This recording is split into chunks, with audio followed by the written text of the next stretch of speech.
Let's take a closer look at amplitude modulation and frequency modulation. Amplitude modulation, known as AM, is where you vary the amplitude of the carrier wave in step with the information being sent. With Morse code, CW, the amplitude of the carrier is either 100% or 0%. With AM phone, the carrier is varied in step with the voice signal. Here you see a voice signal on the top, a carrier wave on the bottom, and a resultant AM signal made up of both carrier and voice signal on the right. An AM signal consists of a carrier frequency and two sidebands. The two sidebands are above and below the carrier at the frequency of the voice signal. By removing the carrier and one of the sidebands, we are left with a single sideband signal. The one remaining sideband contains all the power previously shared by the carrier and the two sidebands. The single sideband signal takes up less spectrum than the original AM signal, but the missing sideband has to be recreated by the receiver. SSB voice quality is good, but not quite as good as AM. When the frequency of the carrier is being varied with the amplitude of the information being sent, you have frequency modulation, FM. The device that does the conversion from analog to digital is called an analog to digital converter. A device that converts digital signals to analog signals is called a digital to analog converter. With a general class license, you can operate higher power on more frequencies. This provides the potential for causing interference. Be sure to take interference concerns seriously. Here are some of the newer transceivers. And here are some of the older ham transceivers. Here are some VHF and UHF handheld radios.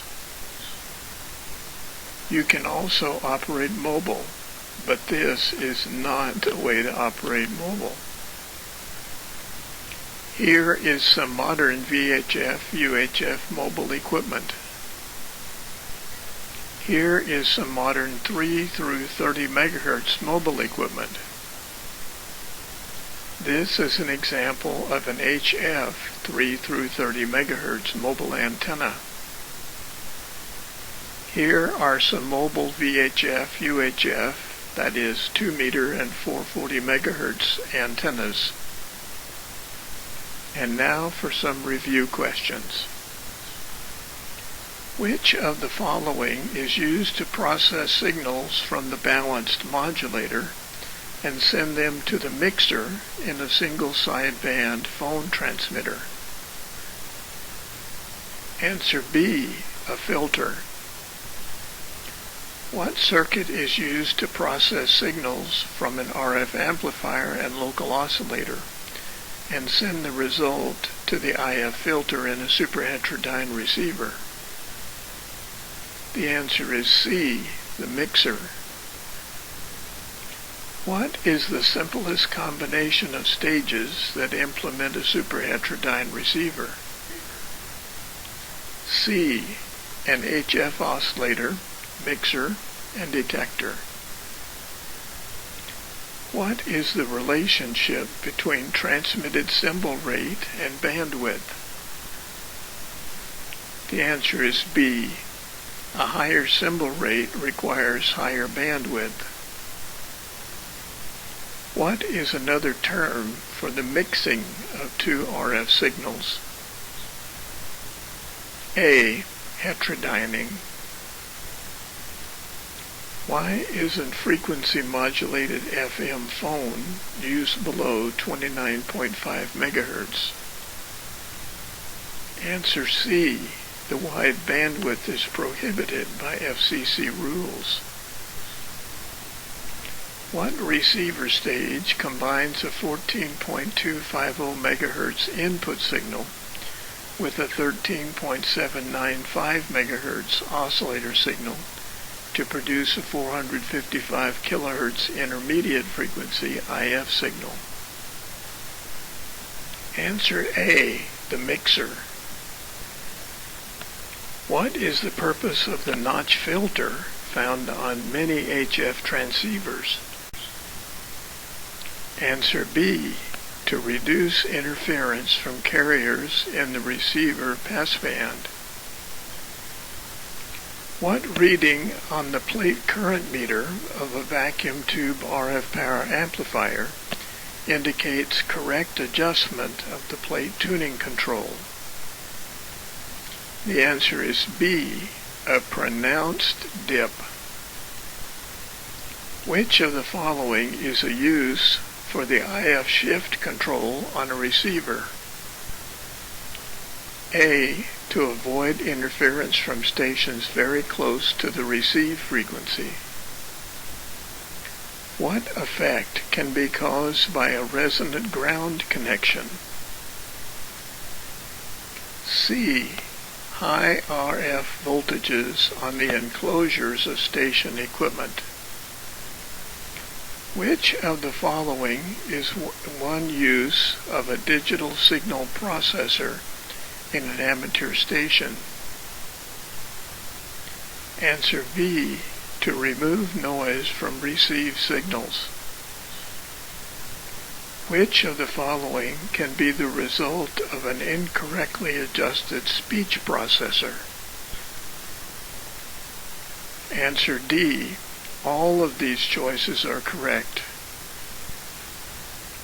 How does an S-meter reading of 20 dB over S9 compare to an S9 signal, assuming a properly calibrated S-meter? The answer is D. It is 100 times stronger. What frequency range is occupied by a 3 kHz upper sideband signal with the displayed carrier frequency set to 14.347 MHz? The answer is B, 14.347 to 14.350 MHz.